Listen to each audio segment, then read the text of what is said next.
imefunga vituo 670 ambavyo havikuwa vikitimiza ama vikifikia viwango vilivyowekwa. Mwanahabari wetu Francis Ontomwa kutoka Mombasa alihudhuria hafla hiyo na anatuandalia taarifa hii kwa kina. Kama njia mojawapo ya kuvalia njuga barabara tishio la dawa ghushi nchini, chama cha wanafamasia nchini kilikutana jijini Mombasa kuzungumzia swala hili kwa kina. Wanaodhibiti sekta hii wanadai kuwa licha ya changamoto zilizopo, wanazidi kupiga hatua mahususi. We go to the market and pick drugs at random. Then we analyze. And if we find that they don't satisfy the quality that they are supposed to, then we remove them from the market. So we assure the public that whatever products, medicinal products are in the market retain the safety, efficacy and quality. Idara ya upelelezi katika bodi hiyo imedai kuwa imefaulu kufunga vituo kadha wa kadha nchini, hii ikiwa njia mojawapo ya kuwalinda Wakenya kutokana na matumizi ya dawa ghushi.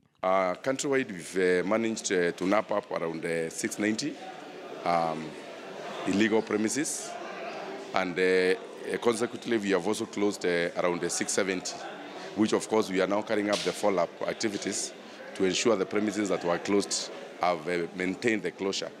Biashara ya dawa za kiasili vile vile imezidi kutoa changamoto si haba. The new health bill has a provision that an act need to be created to regulate the herbal medicine in the country, and that will make Kenyans use herbal medicine that have been tested and tried and are safe for their consumption. Katika miaka ya hivi karibuni, nafasi ya biashara ya kuuza dawa humu nchini imepanuka hata zaidi. Wanafunzi wanaohitimu katika uwanja wa famasia kwa kukosa kazi imewabidi kuingilia biashara ya kuuza dawa katika duka za kibinafsi. Daktari Kanubai Patel ni muasisi wa duka la dawa la Makupa. Katika tajiriba yake ndefu ya uuzaji wa dawa, anaamini kuwa vita dhidi ya dawa ghushi yaweza kufanikiwa. The end party is the pharmacy. The pharmacists who are legal pharmacists here and legal pharmacies, they have to check on this. If we don't take fake medicines, it won't go to the public. Licha ya sheria ambazo zimewekwa humu nchini kuweza kudhibiti utumizi wa dawa, bado walagai wanapata njia za mpenyo kuweza kuwalagai wa Kenya. Francis Ontomwa, KTN News, Mombasa.